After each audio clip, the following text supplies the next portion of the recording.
Your next pre-calculus video is still in section 1-4. This is picking up where we left off in class, where we have already done exploration 1-4a. Should look like this. We had a table, talked about the domain and range of functions, and plotted this composite function f of g of x from this data. That ended up being this little line between 4 and 8, the slope of -1/2. We worked on finding the equation algebraically. I'm going to do it one more time just so that we're really clear on that. And we also looked at, it says, what is the domain and range of this composite function, this composition of f with function g. They write this little fog. I prefer to call it f of g of x. We looked at that and we saw that this domain seems to be that x is between 4 and 8, right? It's what it showed from the table. It's what it showed from the graphing calculator. If you plugged it into your calculators with the Boolean variables, that's what you should get. But we're going to talk about where that comes from algebraically. Like, how can I definitively show that is the domain? And we'll look at some cases in class where the table might leave out some information.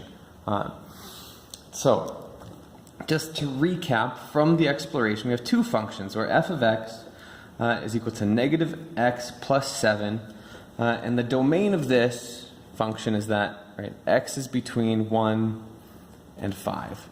And then we have this other function g of x, which is equal to 1/2 x minus 1. The domain of function g is that x is between 2 and 8. 2 is less than or equal to x is less than or equal to 8. So when we found, in the very last question, question 10 in exploration 1-4a, it might be helpful to have that out if you have it. I'm going to throw it up on the website so that that's there too, so you can kind of be maybe looking at both. In question 10 in that exploration, we found that f of g of x looks at f of what is g of x. G of x here is 1/2 x minus 1, and that becomes the new argument for function f. Function f takes an argument, turns it negative, and then adds 7 to it. So if I do f of g of x, I'm doing f of this is g of x, is going to take that whole argument, the 1/2 x minus 1, make it negative, and add 7 to it, because that is what function f does. We'll simplify that out, distribute the negative through -1/2 x becomes -1/2 x, -1 becomes +1, and +1 plus 7 becomes +8. So this is the equation for f of g of x. So what's the domain? What is the domain of this composite function? So the table and the graph seem to indicate that it was between 4 and 8. Table and graph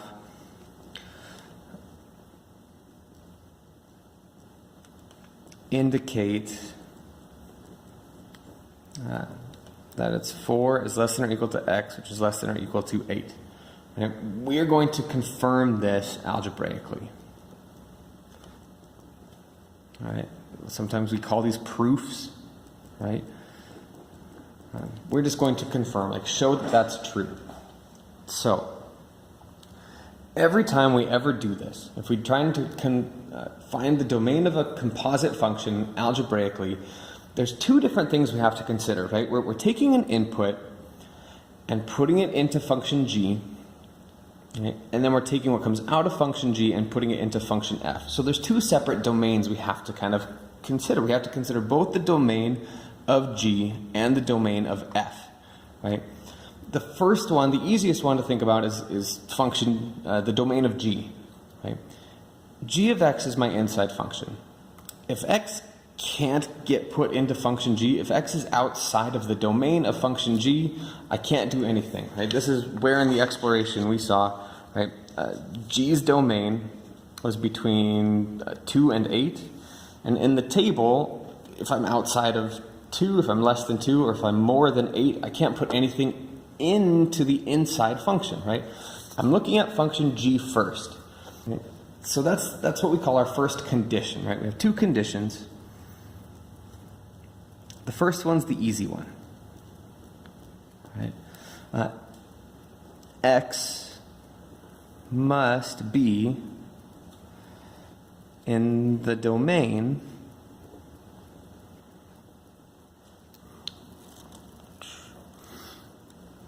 of the inside function. Right? In our case, that's function g. Right? If I switched these around, it wouldn't be like we're working on f of g of x. If I can't put x into this inside function, right, it's out of the domain of the composition. Right? I have to be able to put it into that inside function. The second condition is much trickier. Right? The second condition says, actually, well, let's expressly state the first condition first, right? 2 is less than or equal to x is less than or equal to 8, right? If x is outside of that range, it's out of the domain of the composition. The second condition is trickier. The output from the inside function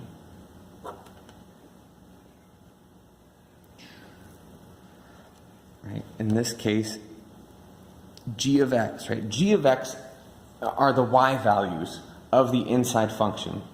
Those values, those g of x values, must be in the domain of the outside function.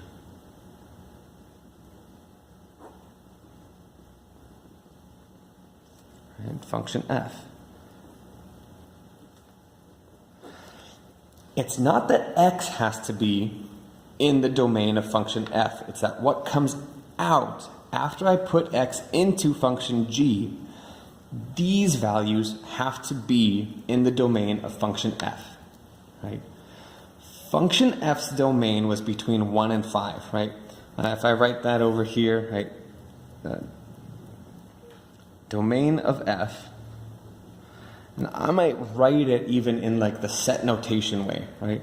Is just, right? The domain of f is between 1 and 5, right? The inputs to that function have to be between 1 and 5, but I'm not putting in x values. That's why I'm not writing the inequality 1 is less than or equal to x is less than or equal to 5, because I'm not putting x in. I'm putting in g of x. So write it that way. Right? I'm going to write that, right? It has to be between 1 and 5. Well, what has to be between 1 and 5? The g of x values have to be between 1 and 5. Right? Well, what was g of x? G of x is equal to 1/2 x minus 1. So take that and substitute it in for g of x. Right? G of x equals 1/2 x minus 1. And so I'm going to rewrite this. 1 is less than or equal to 1/2 x minus 1 is less than or equal to 5. I'm looking for the x values. I'm looking for the domain. So I need to figure out, right, what did x have to be so that after I funnel it through function g, it's between 1 and 5. I'm looking for those x values. So let's solve this inequality for x. We solve this basically just like we'd solve any simple inequality, right? If I'm trying to solve this, how do I get x by itself? I'm going to add 1 to both sides, right? I add 1, I add 1 there, right? It's going to be gone there. And then I look at this, right? How would I solve this piece? Same thing. I'm going to add 1 to the left and the right. So what I end up doing is just adding 1, right? Plus 1 to all members.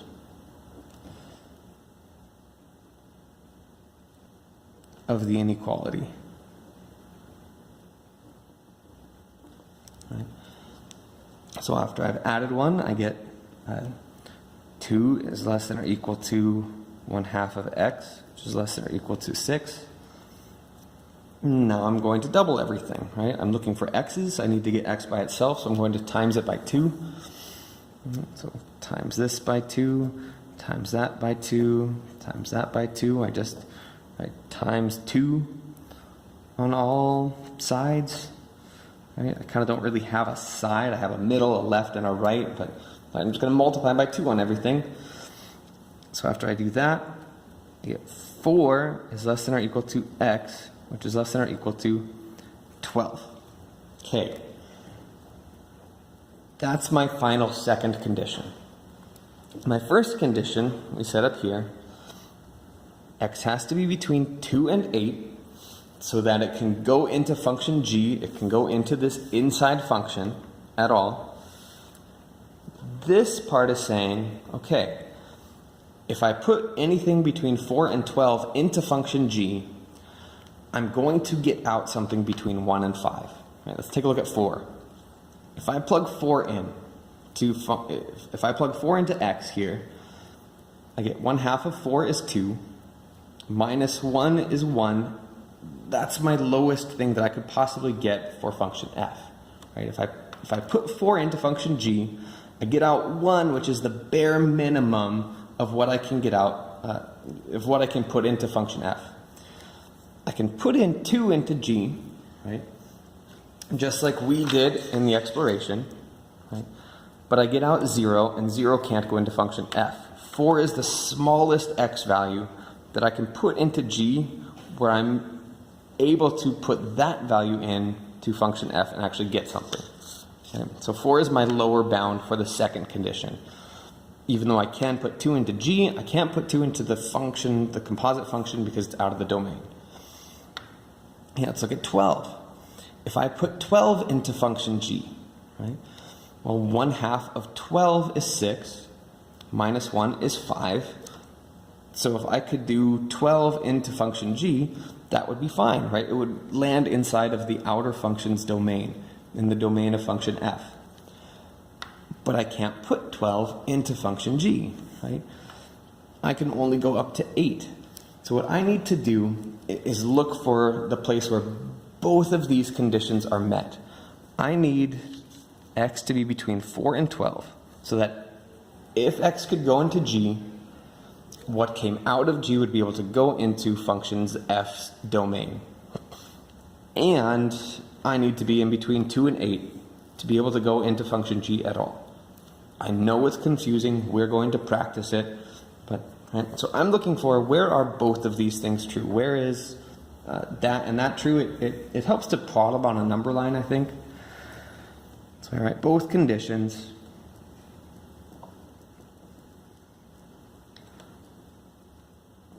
must be met. So I need to find what we call the conjunction of the two inequalities. So I plot the first one on a number line where 2 is less than or equal to x is less than or equal to 8.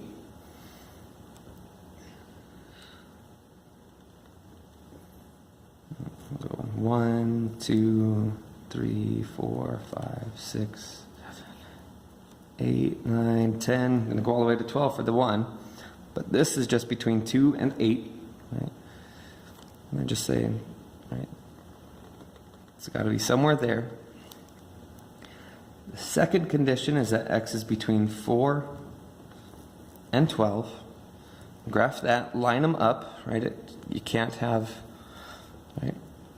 2, 3, 4, 5, 6, 7, 8, 9, 10, and 12. It has to be between 4 and 12.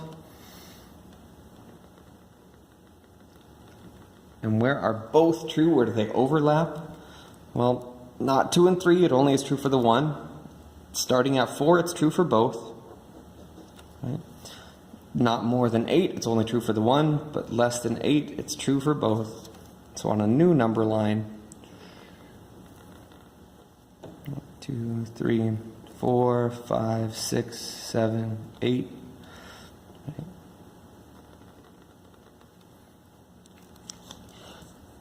The only ones that are true for both is if x is between 4 and 8. This is the domain of f of g of x. Found algebraically, confirmed 100%, right?